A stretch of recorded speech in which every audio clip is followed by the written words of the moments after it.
Melanjutkan pelajaran kita dari pembahasan sebelumnya.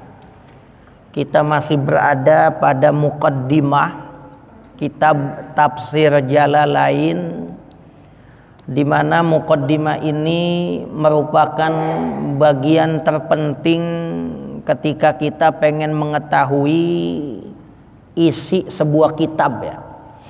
Pengen tahu isi kitab itu adanya di muqaddimah. Ada istilah dalam ilmu balaghah namanya bara'atul istihlal, di mana kontens keseluruhan isi kitab itu dapat kita ketahui saat kita baca muqaddimah. Biasanya muqaddimah itu diawali dengan kalimat-kalimat yang mewakili isi kitab itu. Alhamdulillahi hamdan muwafiyan li ni'amih. Ya enggak? Segala puji yang bagi Allah yang mencukupi segala bagi nikmatnya. Karena memang muqaddimah ini dibikin oleh Al-Imam As-Suyuti ya. Walaupun lebih dulu kitab ini udah digarap oleh guru beliau yang namanya Al-Imam Jalaluddin Al-Mahalli. Imam Jalaluddin Al-Mahalli ngarang dari surah Al-Kahfi sampai An-Nas. Begitu selesai nafsirin surah Al-Fatihah, meninggal dunia. Jadi Imam Suyuti nerusin dari surah Al-Baqarah sampai surah Al-Isra. Tuh. Makanya tafsir Fatihahnya, ini Fatihah ini langsung Al-Baqarah nih, bawahnya nih. Karena apa? Al-Fatihah itu tafsiran Al-Imam Jalaluddin Al-Mahalli.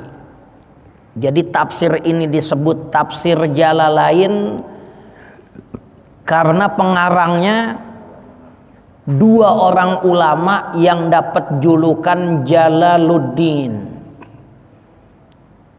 Karena ada dua ulama yang punya julukan Jalaluddin, jadi disebut tafsir ini namanya tafsir Jalalain. Tafsir yang sangat ringkas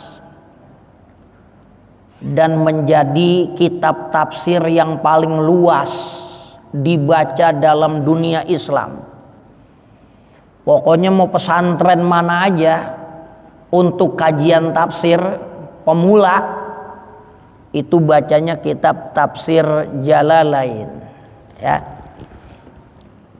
Ini kita kudu tahu nih bagaimana metodologi pengarang kitab saat dia nulis tafsir yang monumental ini.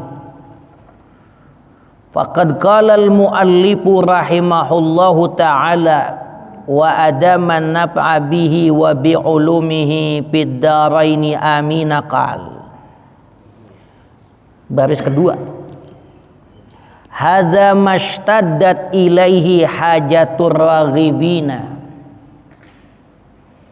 Bermula ini sesuatu yang sangat mendesak, yang sangat emergensi.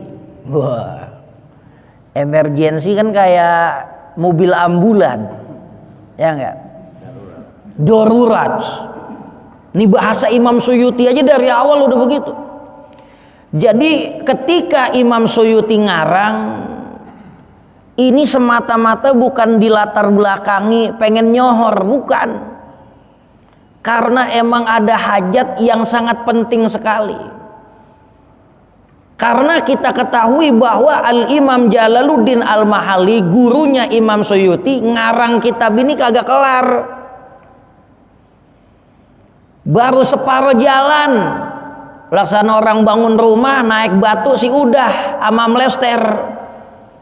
Tumen finishingnya kan yang berat. Kalau finishing kan kerjanya keletak-keletik nggak kelihatan, duitnya gedean. Wah.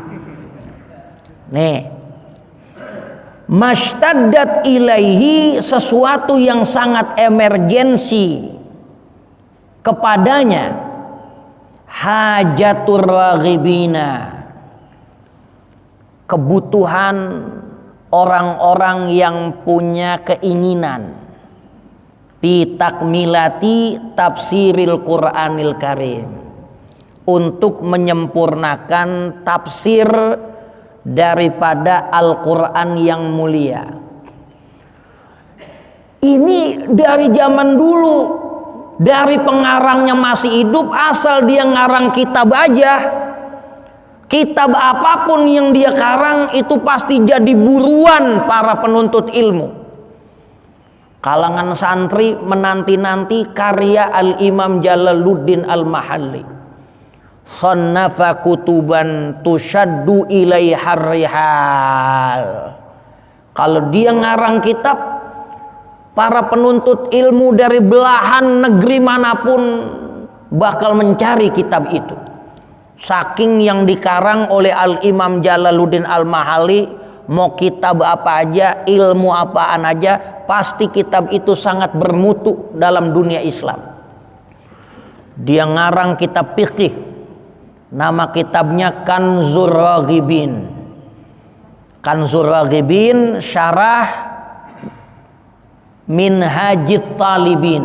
Imam Nawawi bikin kitab fikih namanya Minhajut Talibin, dibikinin syarah, penjelasan, komentar oleh Al-Imam Jalaluddin Al-Mahalli.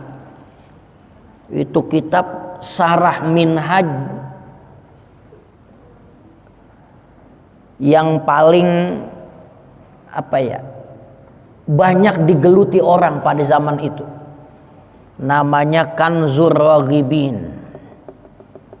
Ya, di mana penjelasan Imam Nawawi dia yang ngurai. Bahkan beliau juga enggak lupa ya menyebutkan sesuatu yang banyak orang tinggalin dalam pembahasan fikihnya. Banyak orang saat sholat subuh lempengan imam baca doa kunut wa sallallahu ala sayyidina Muhammadin nabil ummi wa ala alihi wa sahbihi wasallam, si makmumnya itu enggak baca amin. Ditambih oleh Al-Imam Jalaluddin Al-Mahalli, hendaknya makmum saat dia sholat subuh, saat imam baca kunut, ya, membaca redaksi wa sallallahu ala sayyidina Muhammadin nabil ummi wa ala alihi wa sahbihi wasallam, makmum tuh masih amin sunahnya.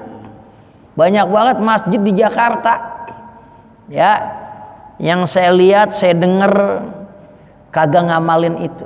Padahal itu jumlah doa, iya, dalam arti doa. Kalau yang sana kan nggak amin, ya gak? Allahumma hdina fiman hadait wa afin, amin, itu doa itu. Wa afina fiman afait, amin. Wa tawallana fiman tawallait, amin. Wa barik lana fima a'tait, amin. Wa qina syarra ma qadait, amin. Nah, fa innaka taqdi, pujian, baca masing-masing, imam baca, makmum baca. Atau tadi baca kunut nazilah karena jumlah doa, iya, amin. Wa sallallahu ala sayyidina Muhammadin masih jumlah doa, maka kita disuruh membaca amin si makmum, baik pada kunut nazilah, kunut ratibah, ya, kunut ratibah itu sholat subuh dan sholat witir, ya. Pada bulan Ramadan sunnah di belahan terakhir bulan Ramadan sunnah membaca kunut pada sembahyang witir. Makmum disuruh baca amin. Itu banyak yang tinggalin.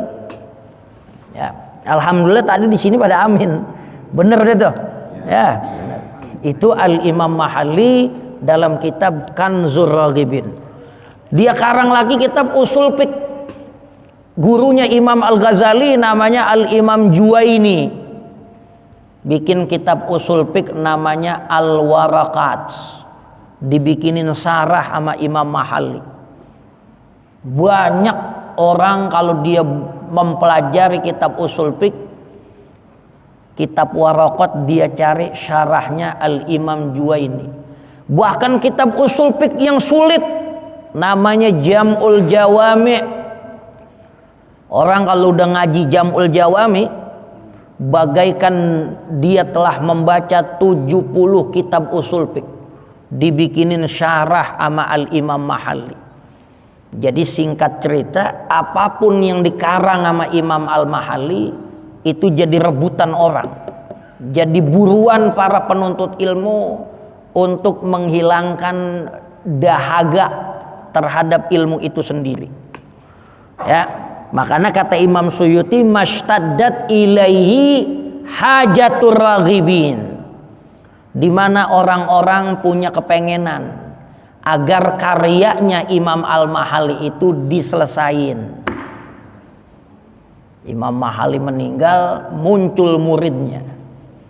Nih murid nerusin karya gurunya yang kagak hatam.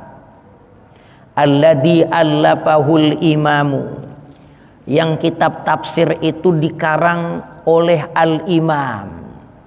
Orang kalau udah julukannya Al-Imam, itu orang yang paling alim di zaman itu. Nggak ada orang yang punya ilmu melebihi dia. Itu yang disebut Al-Imam. Menguasai perangkat-perangkat ilmu mujtahid. Ya, yang dikata ikhtilafu ummati rahmah, perbedaan pendapat di kalangan umatku itu jadi rahmat. Manakala perbedaan pendapat itu disebutkan oleh imam-imam yang ilmunya sampai dalam derajat mujtahid. Imam Syafi'i pakai kunut, Imam Ahmad, Imam Malik, Imam Abu Hanifah enggak pakai kunut. Itu rahmat pada pendapat mereka. Karena perdebatan itu dalil-dalilnya masing-masing ditopang oleh para mujtahid, al-imam. Orang kalau udah julukan al-imam itu al-hafiz, dia menguasai hadis dan ilmu-ilmu lain. Jadi kalau perbedaan pendapat di kalangan ulama, ya, ulamanya tingkat mujtahid, itu jadi rahmat. Kalau ulama lawan si goblok, wah ini bukan ikhtilaf rahmat, ya enggak? Ada orang goblok nyalain pendapat ulama. Ini yang dikata ikhtilafu ummati rahmah, manakala dua pendapat dan beberapa pendapat itu masing-masing yang menyebutkan dalilnya itu mujtahid. Kalau kita pelajarin nih, dalil yang mensunahkan kunut subuh, dalilnya kuat. Begitu kita baca lagi dalil yang menyatakan enggak sunnah kunut subuh, juga kuat. Wah, itu mujtahid tingkatnya, ya enggak? Ini Bapak Ibu sekalian. Jadi kalau udah al-imam, pendapatnya ini udah masuk dalam kategori seandainya ada yang berbeda dengan pangkat yang imam juga, itu jadi rahmat. Jadi rahmat. Al-allamatu, orang yang sangat alim. Al-allamah sigot mubalaghah. Kalau alim berilmu, tapi kalau allama orang yang ilmunya banyak. Al-muhaqqiqu, ahli tahqiq. Jadi dia bisa melihat, mendeteksi sekaligus menyeleksi pendapat mana yang kuat dan yang lemah. Ini juga garapan mujtahid. Kelas kita nggak boleh. Oh, dalil yang menyatakan suami batal nyenggol bininya, wah itu dalilnya lemah. Kalau kita yang ngomong sih kagak masuk rekenan, ya enggak? Dia cuman mempelajari hukum Islam lewat buku. Dia baca pendapat ulama ini, dia baca pendapat ulama itu, lalu dia ngambil kesimpulan. Kagak boleh. Bukan kelas kita. Orang yang punya pangkat mentarjih, yang boleh mengunggulkan, ini lemah itu kuat, paling kagak dia kudu sama kelasnya tuh. sama dua kaul, dua pendapat beberapa ulama yang berbeda pendapat. Kalau kelas kita sih nggak masuk, ya nggak? Oh, Imam Syafi'i dalilnya lemah nih. Masa ya, suami kelenggor sama bini batal. Wah, ini yang kuat nih, yang Imam Malik. Nggak bisa begitu, itu bukan kelas kita, ya nggak? Jadi kalau ada pertanyaan laki sama bini kalau kelenggor wudunya batal apa kagak, tergantung ente. Ente mulanya pakai wudu siapa? Kalau Imam Syafi'i cara wudunya kita ikutin cara wudu Imam Syafi'i, di mana Imam Syafi'i ngomong laki bini kelenggor batal, maka batallah wudu kita. Tapi kalau kita ngikutin Imam Malik cara wudunya, maka nggak batal wudu kita. Emang Imam Malik begitu. Jadi bukan kita ambil kesimpulan, gue mau ngikutin Imam Malik aja, kalau mananya kuatan ini. Kagak bisa begitu kita. Ngambil enaknya. Ya enggak? Jadi tuh ulama udah masing-masing punya pendapat, kagak ada yang salah, karena mereka ijtihad. Taruhnya dia salah, bukan kelas kita ngomong dia salah, ya enggak? Kalau ijtihad salah masih dapat 1, benar dapat 2, tapi kagak boleh kita ngomong begitu. Emang kelas kita apaan? Ya, makanya kalau emang cara wudunya Imam Syafi'i kita nih, di mana Imam Syafi'i kalau wudu asal air ngelewatin kulit juga nggak pakai kita gosok, sah. Asal pala kita ketelin air, ngetes setitik juga tuh air, sah. Itu wudunya Imam Syafi'i. Makanya begitu kelenggor bini batal, itu wudu kurang punya kekuatan. Beda sama Imam Malik sama Imam Abu Hanifah, gosok-gosok wajib. Di mana ada bagian wudu yang kagak kegosok, cuman diliwatin air doang, lah kagak sah wudunya. Makanya itu wudu punya kualitas, kagak batal nyolek bini. Makanya kalau kita umroh, kita haji, ya kagak, emang bini maunya nempel aja mau kita, udah kayak kiong. Dari awal wudunya pakai madhab Imam Malik, gosok-gosok lempengan pala kudu lebih dari 1/4. Ya, itu udah jadi make wudu ya yang punya kualitas, jadinya kuat itu wudu. Jadi bukan pangkat kita ya kita nilai, oh ini Imam Syafi'i lemah, Imam Malik kuat, oh Imam Abu Hanifah begini, itu bukan pangkat kita. Itu yang begitu orang ulama yang punya pangkat muhakkik. Muhakkik itu bisa tahu mana yang lemah, mana yang kuat. Jalaluddin Muhammad bin Ahmad, yaitu orang yang dapat julukan Jalaluddin, Jalal, keindahan agama. Dapat lakob Jalaluddin. Nama aslinya Muhammad bin Ahmad al-Mahalli asy-Syafi'i rahimahullah. Kurang tuh haknya. Rahimahullahu, yang mudah-mudahan Allah memberikan rahmat kepada beliau. Salah satu guru Al-Imam Suyuti. Imam Suyuti gurunya banyak. Kitab dia karang apa 700-an judul. Bayangin hidupnya buat ngabdi sama umat, kitab yang dia karang 700 lebih. Dalam riwayat ada yang bilang 1000.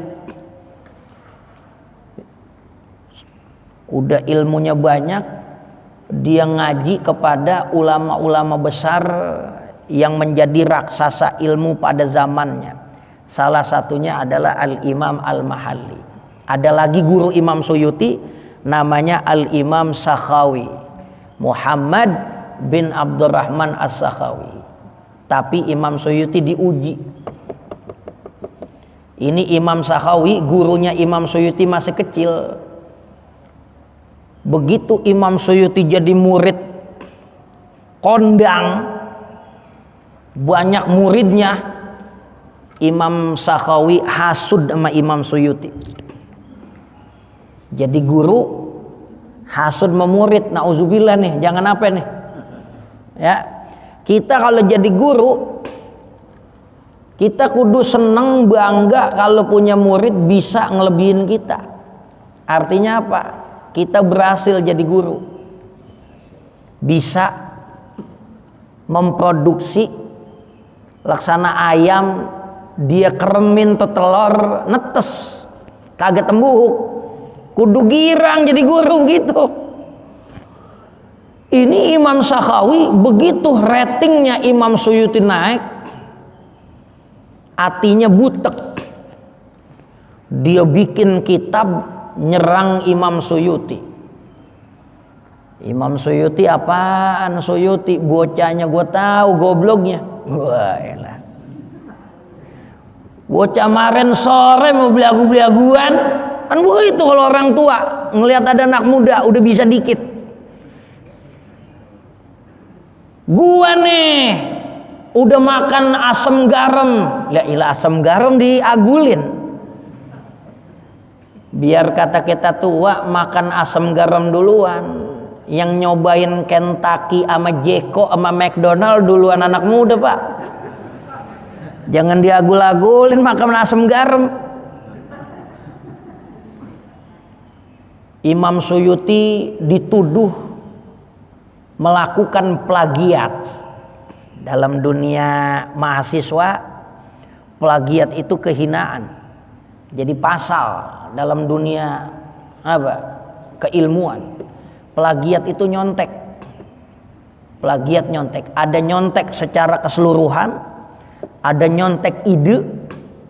Ya, itu namanya plagiat. Imam Suyuti dituduh plagiat.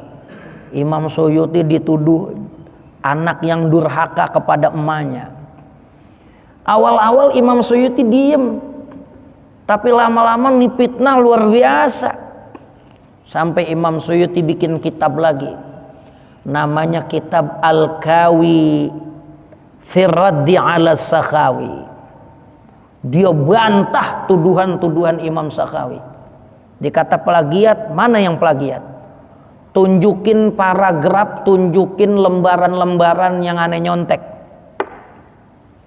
Jadi kalau kita dipitnah, orang itu bisa bikin mengada-ada keburukan yang kagak ada sama kita, itu cukup kita bantah sama fakta. Mana buktinya? Mana buktinya? Oh, Imam Suyuti dikata anak durhaka. Begitu Imam Suyuti meninggal, jadi Imam Suyuti meninggal duluan Imam Suyuti daripada emaknya. Begitu Imam Suyuti meninggal, emaknya bikinin kubah. Arti kubah? Kubah, Imam Suyuti kuburannya dibikinin kubah sama emaknya. Ini menandakan bahwa Imam Suyuti bukan anak durhaka. Ya. Jadi tuduhan-tuduhan miring, komentar-komentar yang bernada sumbang, waduh, dengan sendirinya tergusur, nggak ada buktinya, nggak ada buktinya. Imam Sakhawi emang terkenal tukang kritik, tapi lagi-lagi kritik itu nggak ada manfaatnya. Makanya kita kalau jadi guru jangan pernah hasud sama murid kita. Emang yang namanya ustadz ya musuhnya ustadz juga, ya. Tukang dedek musuhnya tukang dedek, tukang somai musuhnya tukang somai. Itu sifat yang kagak baik. Kita jadi guru nih, kita ngelihat murid ratingnya, karirnya lebih tinggi dari kita, bersyukur. Berdoa sama Allah, ya Allah berkahin ilmu dia, kasih saya tambahan ilmu lagi. Kayak Imam Khalil bin Ahmad Al-Farahidi, ada ulama dari kota Basrah namanya Al-Imam Khalil bin Ahmad. Khalil bin Ahmad ini ilmu apa aja dia bisa. Ada murid yang ngaji sama dia namanya Imam Sibawaihi. Imam Sibaweh. Imam Sibaweh ngaji sama guru. Lama-lama ini muridnya dia punya keahlian spesialis namanya ilmu nahwu. Kalau gurunya multidisipliner, ilmu apa aja dia kuasain, laksana dokter umum. Dokter umum yang bengek berobat sama dia, yang ampeg sama dia. Dokter umum. Dia punya murid urusan nahu ratingnya di atas dia nih. Apa yang dilakukan oleh Al-Imam Ahmad Farahidi? Dia nggak hasud. Dia doain muridnya lebih bisa mengembangkan ilmu yang udah didapat. Sambil Imam Khalil bin Ahmad berdoa kepada Allah minta ilmu lagi yang orang belum pada punya. Imam Khalil bin Ahmad Al-Farahidi debat sama Imam Sibaweh. Ada pasal dalam ilmu nahwu yang Imam Sibaweh kagak setuju sama gurunya. Tapi tuh guru nggak sakit hati dikalahin sama murid. Ya Allah, nih kudu dicontoh yang ini nih. Jangan yang Imam Sakhawi dicontoh. Begitu Imam Khalil bin Ahmad kalah, dia munajat sama Allah. Biarin si murid ilmunya nambah lagi. Tapi ya Allah berikan saya ilmu lagi. Allahumma rzuqni ilman lam yasbiqni fihi ahad. Ya Allah kasih saya ilmu yang di alam dunia ini ilmu itu belum ada yang punya. Apa tuh orang berdoa begitu? Emang ilmu apaan yang kira-kira belum ada di alam ini? Kayak doanya Nabi Sulaiman, Rabbi habli mulkan la yambaghi li ahadin min ba'di. Ya Allah kasih saya ilmu yang orang setelah saya nggak ada yang punya. Kasih saya kekayaan, kasih saya karunia yang orang setelah saya kagak dapetin karunia itu. Ini Imam Khalil bin Ahmad nyontek doanya Nabi Sulaiman. Kasih saya ilmu lam yasbiqni fihi ahad. Yang orang kagak bakalan bisa punya ilmu itu. Yang orang belum punyain ilmu itu. Dari Basrah Imam Khalil bin Ahmad pergi ke Mekah. Dia munajat di Mekah. Banyak ulama-ulama zaman dulu yang dia punya hajat, pengen dikabulin cepet sama Allah, dia pergi ke Mekah. Begitu dia pergi ke Mekah, dia banyak berdoa kepada Allah pengen ilmu tersebut. Begitu dia pulang ngelewatin Taif, ada satu kampung namanya Arud. Dia merenung di situ. Kan main dah si Bawaihi ngaji sama gua bisa diliwatin. Dia masih kepikiran itu. Tapi lagi-lagi dia nggak hasud. Dia liatin tuh laut yang ombaknya berdeburan, silih berganti. Dia simak tuh air laut, ombaknya yang berdebur itu. Sampai dia menemukan 15 nada bagaimana seseorang itu membaca syair.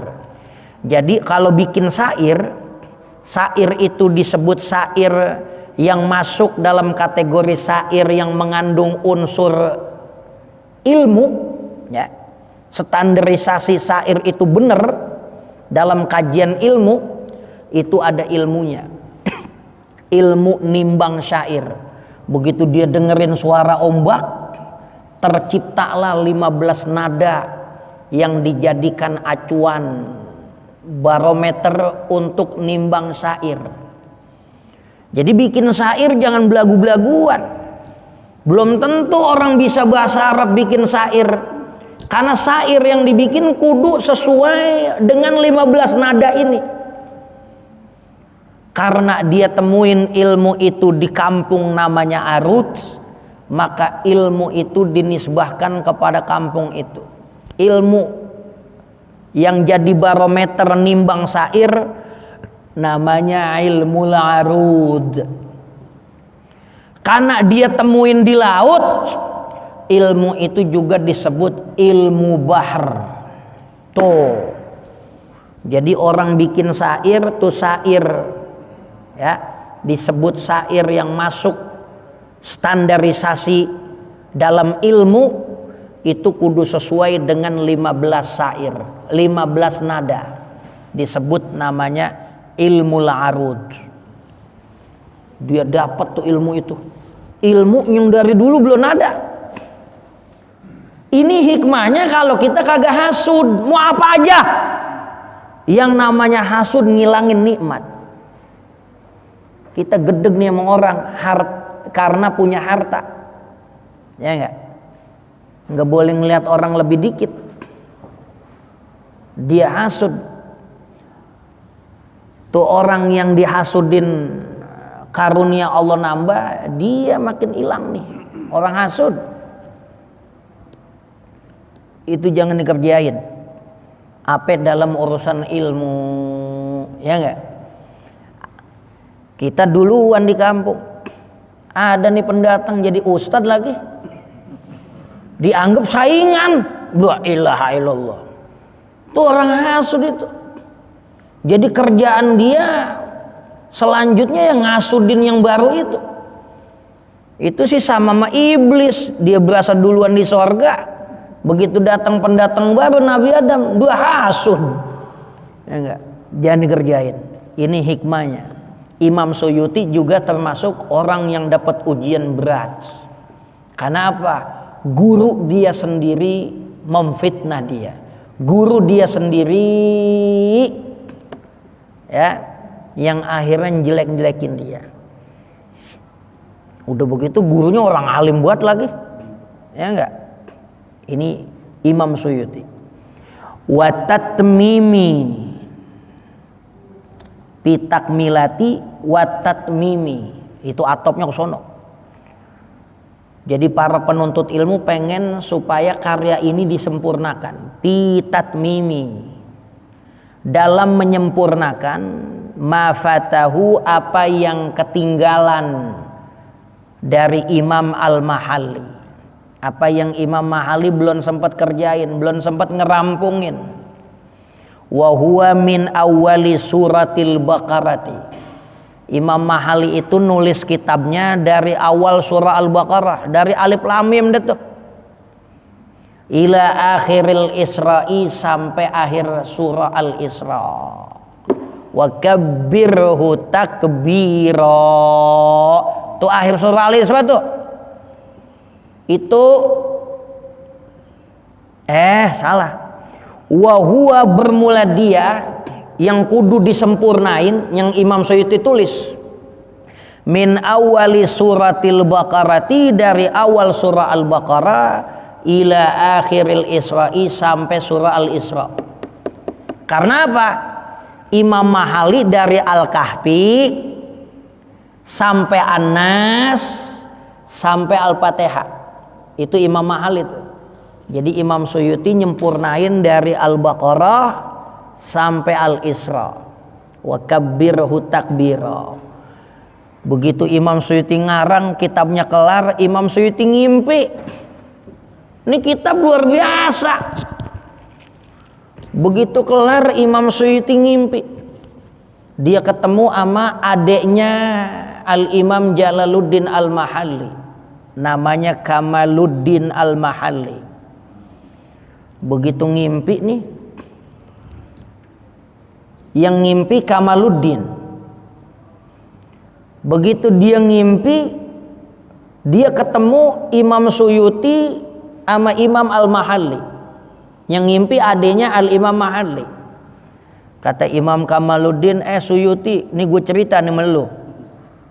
Tempo hari gue ngimpi ketemu abang gue. Itu ente lagi bawa kitab yang ente baru kelar. Saking cerdasnya Imam Suyuti ngarang penyempurnaan kitab Jalalain ini, kitab gurunya cuman 40 hari. Bayangin, 40 hari kelar. seperti waktu Nabi Musa munajat di Bukit Sinai. Ya, Nabi Musa munajat di Bukit Sinai 40 hari 40 malam. Begitulah Imam Suyuti dalam tempo yang sangat singkat, dia cuma rampungin kitab ini dalam tempo 40 hari. Begitu kelar tuh karya, diunjukin sama murid-muridnya, adeknya Imam Mahali ngimpi ngelihat Imam Suyuti sama abangnya. Apaan yang ente lihat di impian? Imam Mahali abang ane ngambil kitab ente. Tuh kitab ente dirampas. Begitu dirampas, dia baca, dia lihat, dia periksa. Begitu dia periksa, dia nanya, ayyuhuma ahsan. Suyuti, yang aneh udah karang sama yang ente udah tulis cakapan mana? Ente jawab, katanya cakapan punya ente. Imam Suyuti jawab begitu.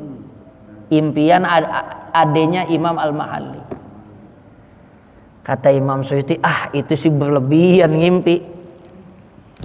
Ya enggak, masih bagusan Imam Al-Mahali. Aneh kan cuman apa?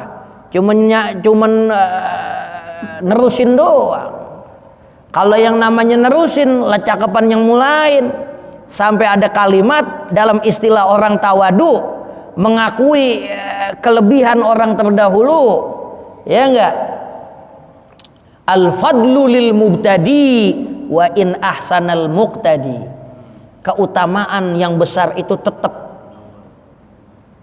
buat orang yang duluan, meskipun yang datang belakangan lebih rapi metodologinya, susunannya, sistematisnya. Mau bagaimana juga tetap yang duluan. Mau kitab Nahu zaman sekarang banyak banget yang modern-modern, tetap yang lebih utama mah yang duluan. Al-Ajurumiyah, keberkahan yang duluan kagak bisa hilang. Walaupun kitab Nahu zaman sekarang banyak banget, Nahul Wadi, Nahu Tatbiqi, ya, tetap pesantren-pesantren kita lebih mengutamakan bacaan karya-karya yang ditulis ulama dulu. Karena barokah dan keikhlasannya orang dulu nggak keditandingin. Kagak kayak orang sekarang nulis-nulis aja, berkahnya kagak. Lah bagaimana mau berkah, bismillahnya aja kagak. Ya enggak, udah begitu ngarang belum cebok lagi. La ilaha illallah. Bagaimana mau berkah? Tuh. Jadi Imam Suyuti nulis dari Al-Baqarah sampai Al-Isra. Karena Imam Mahali dari Al-Kahfi sampai Fatihah. Fatihah juga bismillahnya Imam Mahali enggak nafsirin. Langsung alhamdulillah, ntar dilihat di belakang. Begitu surah Fatihah langsung alhamdulillah. Imam Suyuti kagak nafsirin, Imam Mahali kagak nafsirin. Jadi ada satu ayat dalam tafsir ini yang enggak ditafsirin nama Imam Mahali, yang enggak ditafsirin nama Imam Suyuti, yaitu lafaz Bismillahirrahmanirrahim. Ya. Bitatimmatin ala namtihi, dengan menyempurnakan atas metode Imam Mahali.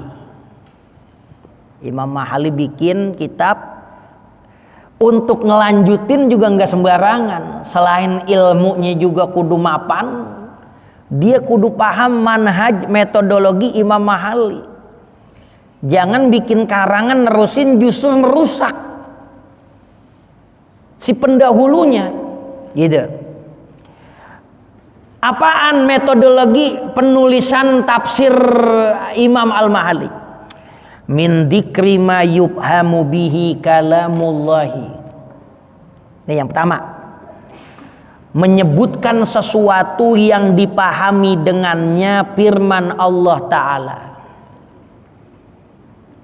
Tafsir itu berupaya menguraikan agar orang ini paham. Yang pertama nih, tujuan tafsir menyingkap tabir arti ayat Quran yang belum dipahami. Itu namanya tafsir. Ya. Dan tafsir Jalalain ini luar biasa ya. Udah didesain sama Imam Suyuti antara ayat Quran dan tafsirannya cuman lebih 2 huruf. Berapa? Jadi ini dikata tafsir yang singkat ya, enggak panjang-panjang loh, yang singkat. Kalau kita hitung hurufnya, nih iseng-iseng, itu antara Qurannya, ayat Qurannya, huruf-huruf ayat Quran sama huruf tafsirnya, banyakan huruf tafsirnya bedanya cuma 2 huruf. Makanya nolongin, seandainya ada orang kagak punya wudhu megang tafsir ini, hukumnya boleh, karena tafsirnya lebih banyak. Karena orang kagak punya wudhu haram megang Quran, tapi karena tafsirannya lebih banyak, jadi megang nih tafsir masih boleh walaupun bagi orang yang kagak punya wudhu. Jadi Imam Suyuti dia nyempurnain sekaligus nyelamatin. Jangan apa ada santri, ya namanya wudhu kan orang belum tentu bisa jaga, ya enggak? Boleh jadi ada santri mau ngaji terburu-buru udah pegang aja tuh Quran. Imam Suyuti mendesain kitab ini di total semuanya lebihnya cuma 2 huruf. Lebihnya cuma 2 huruf. Tapi karena ada muqaddimah, ada apa gitu ya di cetakan-cetakan yang lain, jadi lebih ya. Kalau emang cetakan asli lebihnya cuma 2 huruf. Makanya kata Al-Imam Abdul Hamid Asy-Syarwani dalam Hasyiah Tuhfah, wal wara'u adami hamli jalalain. Adapun orang yang wara, saat dia enggak punya wudu, dia enggak mau megang tafsir Jalalain, karena boleh jadi aja ada tafsiran yang emang hurufnya hilang. Kalau hurufnya hilang, ya enggak jadi sama atau masih banyakan ayatnya, tapi pada hakikatnya karena udah dilebihin itu aman ya. Yang pertama itu manhaj Imam Mahalli menyebutkan sesuatu yang dapat memahami teks daripada ayat Quran. Wal i'timadi, oh ini yang penting nih. Wal i'timadi ala arjahil aqwali, dan melandaskan tafsiran ini ala arjahil aqwal, di atas pendapat-pendapat yang lebih unggul. Jadi kitab tafsir ini banyak sekali. Ya, ada tafsir yang namanya Bil Ma'thur, tafsiran di kalangan sahabat dan tabi'in. Itu tabi'in sama sahabat macam-macam nafsirin Quran. Tapi Imam Mahalli emang dari awal udah ketahuan. Setiap dia nafsirin ayat, kata dalam Quran yang perlu ditafsirin, itu yang dipilih arjahul aqwal, kaul yang paling representatif. Makanya Imam Suyuti bisa ngikutin. Lah kalau main nerusin aja nggak tahu jurusannya, nggak bisa. Jadi begitu dipelajari Imam Suyuti, apa yang disebutin oleh Imam Mahalli, ulama yang duluan garap tafsir itu, ketahuan Imam Mahalli ini milih kaul yang paling arjah, kaul yang paling unggul. Wa i'rabi ma yuhtaju ilaihi, dan juga Imam Mahalli nyebutin i'rab, jabatan kata, jabatan kata yuhtaju ilaihi, yang dibutuhkan. Jadi enggak semuanya di i'rab, yang penting-penting aja, yang kira-kira orang jarang yang tahu. Kalau buat yang banyak yang tahu kagak usah, jadi tebel. Memang tujuannya pengen bikin yang ringkas. Ya. Wa tanbihin 'alal qiraatil mukhtalifati, dan memberikan warning, peringatan atas qiraah, bacaan ayat-ayat Quran, kata dalam Quran ada yang berbeda-beda. Qiraatil mukhtalifah. Laqad ja'akum rasulun min anfusikum. Ada yang baca anfusikum, ada yang baca anfasikum. Laqad ja'akum rasulun, telah datang seorang rasul dari kalian, dari jenis manusia. Min anfusikum, telah datang kepada kalian seorang rasul dari diri kalian. Jenisnya manusia juga. Ada yang baca laqad ja'akum rasulun min anfasikum, dari orang yang mulia, paling mulia di antara kalian. Ada yang baca anfus, jiwa kalian, sama kalian. Ada yang baca anfas, yang paling mulia di antara kalian. Itu namanya qiraat. Ya. Jadi di kitab ini juga disebutin qiraat yang diperlukan al-masyhurati.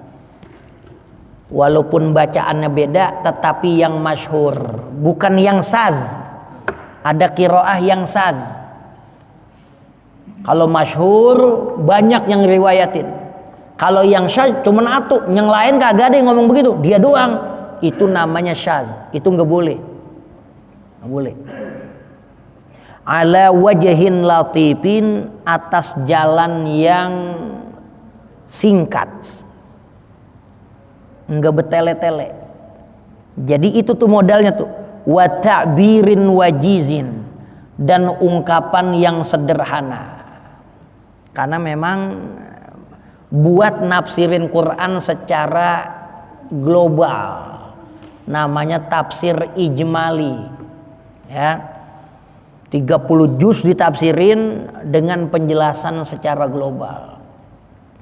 Dipilihin dari kaul yang paling kuat.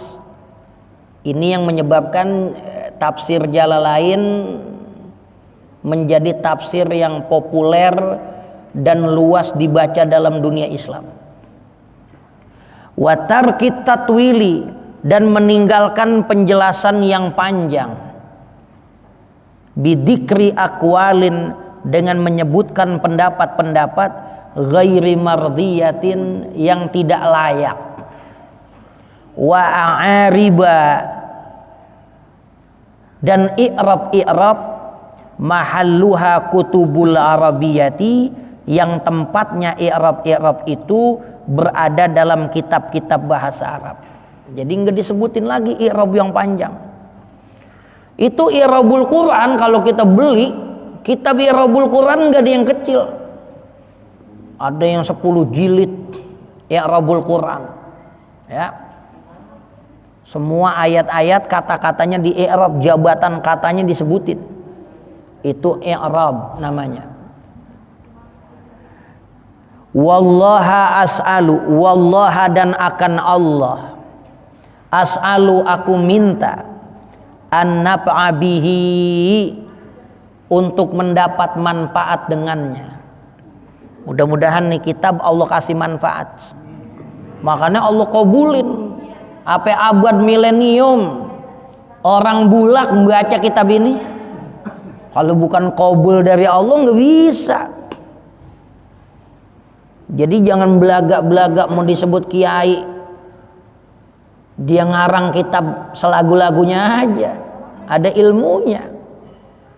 Dulu Said Muhammad Al-Maliki rahimahullah, begitu dia sering-sering datang, beliau ini sering datang ngunjungin murid-muridnya. Era-era tahun 70-an dia sering datang ke Indonesia, tahun 80 dah tuh. Ada kiai sering ngarang kitab. Ya enggak? Dia berasa dia nguasain itu. Kalau yang namanya bahasa Arab sih kagak cukup. Kita ngomong Arab mulu kita bisa ngarang kitab. Ngarang kitab ada ilmunya lagi. Begitu dia unjukin Said Muhammad, kitabnya diunjukin. Kata Said Muhammad, apaan ini? Ini si bocah sanawiyah di Arab juga bisa. Jangan belagu-belaguan ngarang-ngarang kitab. Wallaha as'alun naf'a bihi, kepada Allah lah saja aku minta agar kitab ini dapat manfaat fid dunya, di dalam dunia, wa ahsanal jazaa'a alaihi, dan Allah memberikan kebaikan terhadap balasan atasnya fil uqba, setelah saya meninggal. Fil uqba, di akhirat. Bimannihi, semata-mata dengan karunia Allah, wa karamihi, dan kemuliaan. dan kedermawanan Allah. Jadi kita udah ngomongin muqaddimah, tujuan pengarang mengungkapkan gagasan-gagasannya untuk selanjutnya nanti kita membaca isi daripada tafsir-tafsir ayat Quran, dan kita akan mulai dari surah Qul a'udzu birabbin nas. Ayat-ayat yang sering kita baca aja. Ya, ayat-ayat juz amma dan seterusnya. Mudah-mudahan banyak manfaatnya. Wa man nawaina min nawaya salihah ya rabbi haqiq habis sirril fatihah. A'udzubillahi minasyaitonir rajim. Bismillahirrahmanirrahim.